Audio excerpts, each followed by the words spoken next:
you all an idea that may leave you, dare I say, questioning life itself. And I know that's pretty cheesy. It's that there is no free will. Now, and once again, I would like to say no flash photography or video recording during the event as of now. All right. That there is no free will. Now, before you immediately say, oh, no way, or that's impossible, I want you to take a moment and really think about it. What even is free will? So, by definition, free will is the ability to act at one's own discretion. So, really, how important is this to you, and how much free will do you think you experience and use in your daily lives? What if this was taken away? I want you to imagine that you have no free will because it was never really there. Let me begin with a story. So, as a naive kindergartner, my only stress in life, unlike now, was deciding what I wanted to be for Halloween. And I made the obvious choice of being a ballerina. Supposedly, I used my own free will to make this decision. I had the ability to choose what I wanted to be because I felt like I wanted to be it. Naturally, as human beings, as people of the world, we believe that we have the ability to make our own choices, to choose between right and wrong, good and evil. But in reality, we have no will over ourselves and our actions. How?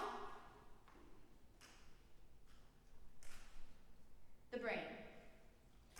Now, here is a 3D image of the brain from the top view. And the green regions are areas where you can predict where the outcome of the decision will go in these specific areas.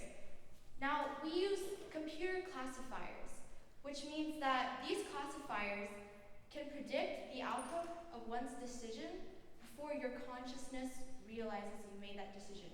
And they can actually predict the outcome of the decision 7 seconds before you made the decision. And let me repeat myself, 7 seconds before you made that decision.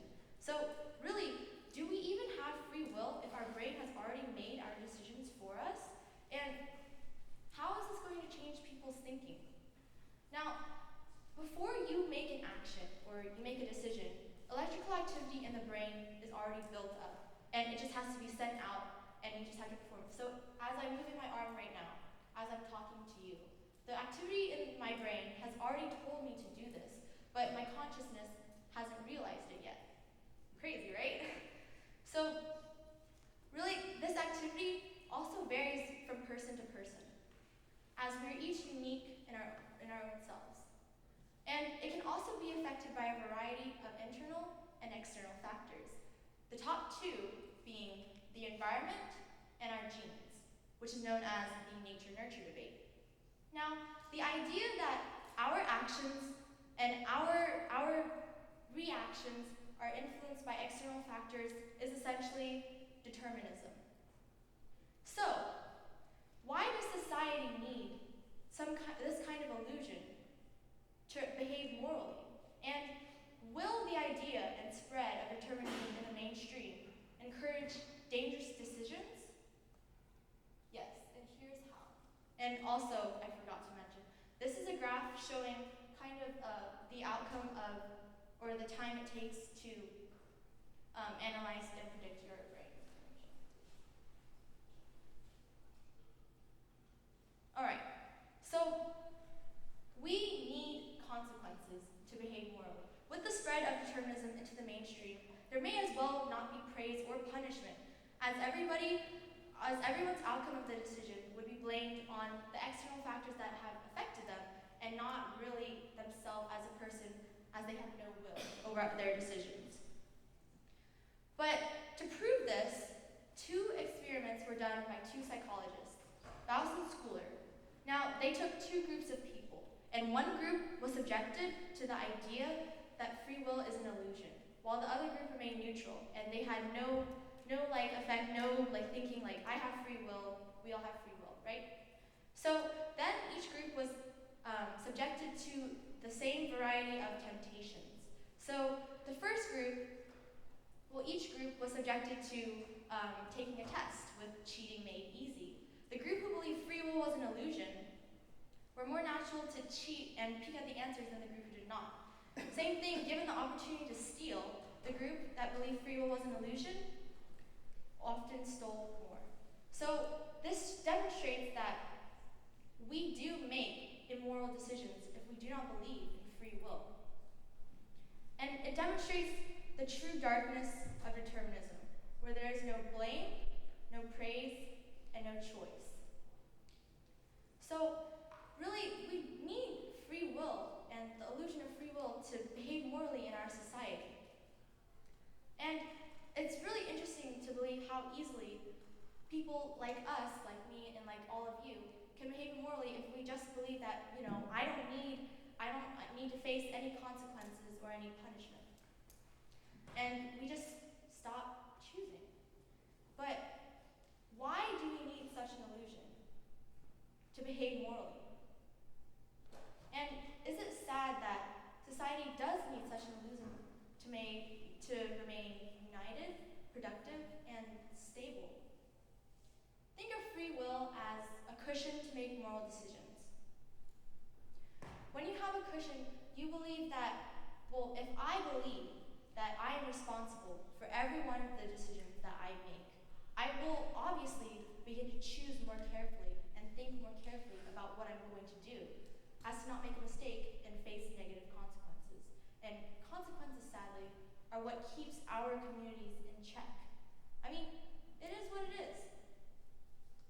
And so, really, I want you to believe the illusion, because we need the idea of free will to be creative, be non-conformative, have a life means something to me attitude. So, how much free will do you think it took for you to participate and enjoy this TEDx event? Thank you.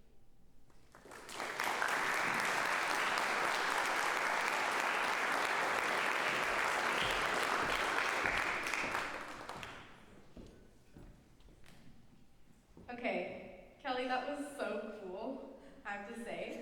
But the idea that I'm not consciously in control of my own actions, that's a really cheerful way to start off today, Thank you very much. So cheerful.